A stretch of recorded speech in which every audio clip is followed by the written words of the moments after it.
UMAR Ahmed, IFL TV, MTK Global. We're at the Peacock Gym today. First time here, by the way. Oh, how'd you find it? Yeah, it's lovely. It's good atmosphere here. Joined by Muheeb, Flashy Fazeldin. How you doing, Muheeb? I'm doing great, bro. I'm doing great. Thank you for coming down. No worries. Pleasure. Before we get on to some latest news with you, I just want to talk about sort of how you got into boxing, your background, etc. Well, just as you know, every kid just enjoys fighting and messing about in school. And growing up, I was just a hyperactive kid. Always found myself in trouble, and just decided to go to a local gym in Sheffield. And then the rest is just history, really. What age did you sort of start then? I started into boxing around 10,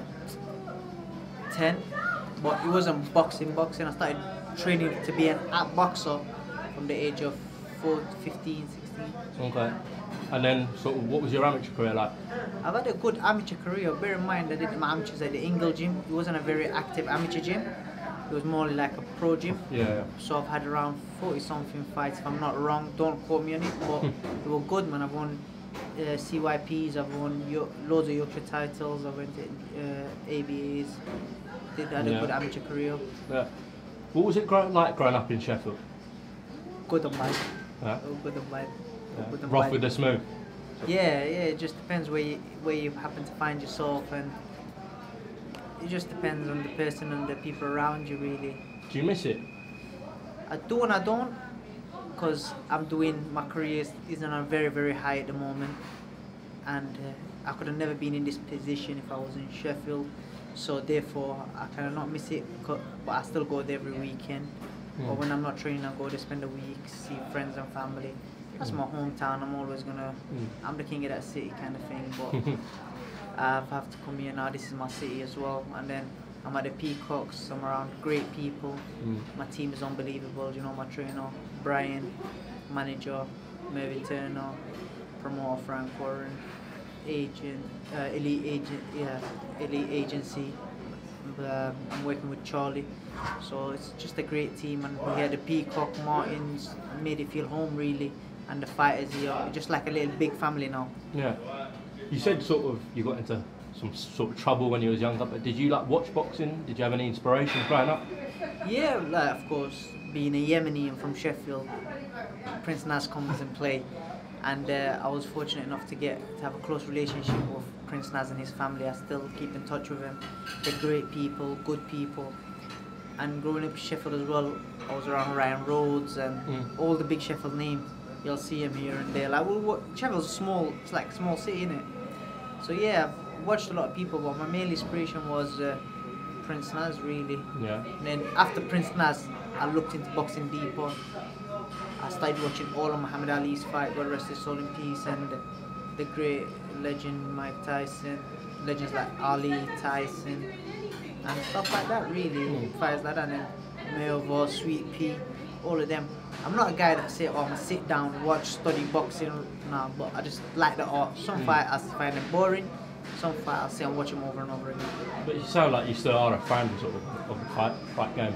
Yeah, I'm more of I'm a fan, to be honest with you. I'm a fan of the art. I like boxing art, but some styles I'm not a fan of, but some styles. But overall, boxing as a sport, I'm a fan of what it does for people's lives. It changes lives around, helps families. It's a great thing to do. If you weren't boxing, what do you think you'd be doing? Don't know. Probably doing nothing. Probably stuck in a cell or something. All right. Well, we're getting pretty deep there. What gave you the nickname Flashy? It's the nickname Flashy, to be honest with you, is just how I live my lifestyle, how I do things. I always go that extra mile in things. So did you decide that nickname? I've got given by a few people, so I just thought, you know what, it was some of that. Do you know, have you ever had this thing where it just catches on to you and it just becomes embrace it anyway. Yeah, it just becomes you your take name. it on board. Yeah. Luckily, it was a good name. It was a good thing. No, that's a good nickname. Yeah. Obviously, you mentioned Frank Warren. Just obviously signed under him. How did that come about with Frank? Yeah, man, that's another thing. I started boxing. I've watched Naz, and Naz were promoted by Frank, and it was a dream to sign by Frank Warren. And because I know I was doing great in my career, but Frank is going to take my career to that extra heights. And my manager Mervyn Turner We've had a sit down breakdown, me, Mervyn Turner and Brian. We took it from there, and Uncle Frank come through, and you know the rest. Trust me, you're in for a treat. Next fight being announced very soon. Everything's done professional now. I've got a media team. Everything's done professional, of course, via Uncle Frank's, but everything's gonna be spot on. Obviously, you've boxed out in America before. Can we expect you to go back there, or are you going to stay UK based now? No, Really? I'm UK. I'm always been UK based, but I am gonna go up to America soon. That's part of the talk we've had with my manager, my trainer, my promoter. We've sat down, we've spoken, because I'm a big ticket seller in America. So we'll see what we can do. We'll see what we can do. If the opportunity arises, as we know, there might be big fights in America. Some Brits might go to America, might be on the undercard, might be on my. If it's in Detroit, I'd like my own bill. I'd like to be my own main event because I can sell out there. Detroit, New York, I can have my own bill. Okay. And hopefully I'm planning to take a few fighters from you as well, like with me to get on the undercard, because they don't need to worry about selling tickets there. But obviously, Frank, what he's doing with BT Sport is amazing. He's got a new deal, hasn't he? Yeah, so congratulations, Mr. Frank Warren, on the new deal with the ESPN on Top Rank. Oh yeah, of course. So that's great. That's great. That's a great exposure. Even if I fight here, my fans can in America, my family, my loved one can still stay tuned. So that way, when I go there, they know step by step how we got there. You know. Yeah. Obviously, we've just seen BT pay-per-view launch. They had Canelo Golovkin, the rematch. Obviously, Wilder Fury, Frampton Warrington. There's loads of good pay-per-views on BT. How excited are you about Wilder Fury? To be honest with you, I'm very, very excited. It's a people don't know, but if you know boxing, you know it's a 50-50 fight. People write Fury off, but you can't write him off because he's one guy that you just can't write off. Did the same against Klitschko, didn't they? People writing him off. Yeah, exactly. He's a fighting man.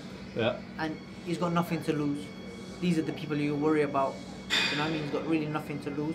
Wilder's got more to lose than him. So I'm very, very excited about that fight. I can't wait for it to happen. So I'm just looking forward, and shout out to, again, Frank Warren for making these dream fights come true. Do you think the fact that Fury sort of been through depression and was out the game for so long, do you think if he comes back and beats Wilder, it's a bigger achievement than the Klitschko win? To be honest with you, personally me, him coming out of where he was, that dark place, is an achievement itself. Now, win, lose or draw, the fact that he's out there training, enjoying time with his loved ones and family, and back to normal life, that's just the icing on the cake. The fact that he come out of a dark place and got himself together and fighting again, lacing up the gloves to fight one of the big fights and heavyweight, it's an achievement itself. So shout out to him, big up yourself, man. Do you draw something from that as well? Like if you ever do get into sort of a bad run or things aren't going well, do you look at someone like Tyson Fury as sort of an inspiration? Yeah, of course. Like everyone. Tyson Fury is probably an inspiration to a lot of people, and depression is a very serious thing that people don't really talk about. But I guess it just all depends on the person. Except me personally, I've got a great team with me. Even if I've been drifted a bit away from the sport, I get myself. They put me back in place. I'll get put check. I have to stay grounded. The team around me, I got literally, they won't give me an inch away from the sport. So really and truly, I'm blessed in the situation. But what Fury's done worldwide, whether you're a boxer or not, if you follow just him as a person, what he's done in the past, same with AJ, same with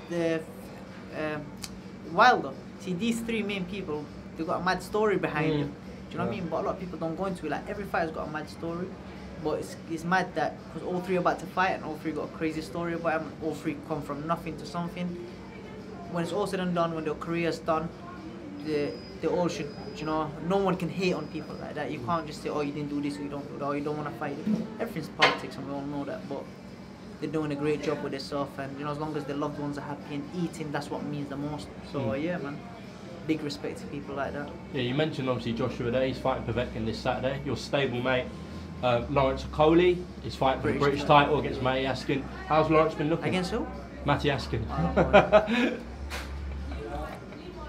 How's Lawrence looking? He's looking tremendous shape, man. We've been in the same camp. We've been training because I'm fighting soon after him. UMAR's fighting, so Dan is fighting as well. So we've all been in the same camp, been training Mondays, Tuesdays, Wednesdays, Saturdays, even Sundays, doing crazy runs. So with that being said, my Askin's gonna get his ass handed to him. Yeah? Yeah, definitely. Early knockout, you think? you know what it is? I'm not a guy to comment on early knockout, late knockout, but trust me, you're in for a treat. To be honest, personally, I think that's a more exciting fight than Joshua and Povetkin. Is it Povetkin? Povetkin, yeah. Povetkin, yeah. I think personally that's a more exciting fight. Very exciting. So you think Coley this Saturday becomes British champion? 100%, no doubt in my mind. No doubt in my mind. He can't not become. There's nothing stopping him really. Askins just not taking anything away from another fighter, but Askins like another stepping stone to go into the next level. Because their dreams are different. Someone's got bigger dreams than the other, and trust me, Lawrence really wants it from inside, and that's a dangerous fight when someone wants it from inside. And in this camp, we're all rubbing off each other. We all really want it. We all got same goals. So yeah, I don't think I know. It's gonna be. It's not gonna be an easy fight, but he's gonna come victorious. Of course, he's gonna come victorious. When's the news coming with you? I've got a text from management team and media team. It's got the date, but I've got told to hold fire. I'm an eager beaver. I just want to say everything out loud, but I have to hold. No, hold it down. But it's going to be a big fight. It's going to be for a title. Okay.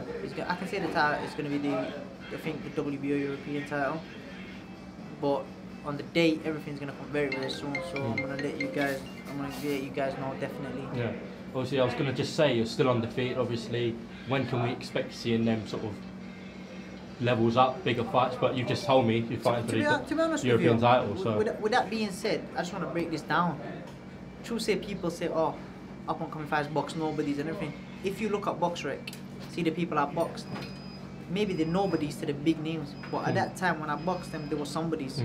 So I boxed for the Central Area title, 10 rounder. I boxed an undefeated kid who was meant to beat me at the time. He was undefeated, I was undefeated. I boxed him for my fourth or fifth fight, and then I moved on to. Then when I went to America, I boxed someone that went in the ring with Mikey Garcia. If you look at BoxRec don't lie, you know what I mean. So with that being said, I've not had an easy ride because I didn't have the best of management team, I didn't have the best of promotional team. But now I've got a very perfect management team and promotional team in Mervyn Turner and Frank Corran and Brian O'Shaughnessy. So therefore, everything's just gonna unfold slowly but surely, even moving forward. So I'm ready for big fights, man. I want big fights, I want big money, I want everything. But whatever my team says, because I've never had that where a promoter is guiding you in the right place or the manager's guiding you. I've always been, I don't want to go into details, but I've always been, alright, let's see how much money we can make, how much tickets can you sell. That's how it's always been in my career, ever since I boxed, ever since I had my debut. How many tickets can you sell? Oh, you don't sell a lot, which you can deep end, hoping for me to lose, but I come out on top. But now I've got a good team that don't worry about ticket sales. I've got a good promotional team that not worried about the £2,000-3,000 ticket sales or whatever. Now you're gonna see the better me. A happy fighter is a dangerous fighter, and I'm undefeated for a reason, man. And if you again look at BoxRec, and that'll tell you I've stopped people, and then when I stop them, they come back never being the same. Do you see it sort of as a new chapter to your career than this? I feel like this is my debut with Frank, to be honest with you. That's how I feel like. I boxed with Brian, I had 2 fights under Brian and Mervyn. That fight was my original debut, but as in, I feel like them 2 fights were my stepping stones, like learning. My debut against a perfect team. Now Frank joined the team. I feel like more of like out there professional fighter where everything's done professionally. Everything's done because everything, like I said, I feel like it's a new chapter for the big stage. You calling anyone out in particular? To be honest with you, I'm not calling anyone out, but as you can see on BoxRec again, I've been up and down the weights. So anyone really, super bantam, feather. Yeah, what weight's your next fight at? Do you know? Super bantam. Super bantam. Is that what you want to sort of campaign at going forward? Yeah, of course. But for me to go down to certain weight, I have to be a mouth-watering fight. I won't go down for no reason. You know what I mean? So yeah, anyone, my managers and my promoters say we gotta go, we're going. So, I mean, I've been fighting since the age of 7, 8 years old. You know what I mean? I've been fighting without gloves on, without money. So now you're telling me put gloves on and you're getting paid. Shit. Happy days. Happy days, you know what I mean? Man, living the dream. So, anyway, it's been good talking to you today, Muheeb. Anything you want to add? Yeah, I just want to say thank you to IFL and PK for coming down, getting our names out there before we had promoters and anything. So thank you guys. No problem, pleasure. And I want to shout out my sponsors, man, who's been there. Of course, IDCE never comes easy. Can you get that? Yeah, I'll get that. Yes. There we go. IDCE, you know, it's a clothing company from Birmingham, sports clothing company. Get on them, lads. They're on Instagram at IDCE, and Fixture Travel. They've been there from my career and helped me a lot, and hopefully they're willing to help me move to the next stage. And shout out to Team Mighty, and of course shout out to Elite Agency and Charlie, my man, and all my gym partners, Akoli, Dan Aziz, Omar Sadiq, Brian O'Shaughnessy, Mervyn Turner, Frank Warren, you know, and Omar from my IFL. Listen, pleasure talking to you. Thank you Exciting very times, much. obviously you signed with Frank Warren, so look forward to hearing some news. Definitely. But for now, thanks for talking to IFL. Thank you very much. Top man. The fight